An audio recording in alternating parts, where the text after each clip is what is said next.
1984 માં સાયન્સ રાખ્યું, ડોક્ટર બનવું હતું. સૌથી હોશિયાર છોકરો, ધ્યેય ઊંચો રાખ્યો, મક્કમ નિશ્ચય કર્યો, બધું જ કર્યું. 54% આયા. હવે 1984 માં 54% કેમ આવ્યા ખબર છે?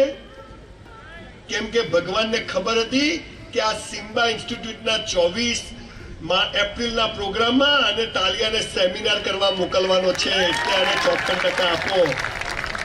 આપણા પ્લાન કરતા ઈશ્વરના પ્લાન મોટા હોય છે. ધ્યેય રાખવાનો, મહેનત કરવાની, નક્કી કરવાનું, બધું જ કરવાનું. પણ સાથે સાથે આજે હું જે વાત કરું છું ને ખાસ યાદ રાખજો. આપણને પાયાની વાત જ ખબર નથી અને દાંત વાળો છે કે આપણું કન્ડિશનિંગ ખોટું થયું છે. આપણને પાયામાંથી સાચી વાત શીખવાડી નથી. 100 રૂપિયાનો માલ 200 રૂપિયામાં વેચો તો 100 રૂપિયા નફો થાય, એ તો શીખવાડ્યું. પણ 100 રૂપિયાનો માલ 50 માં ના વેચાય તો શું કરવાનું?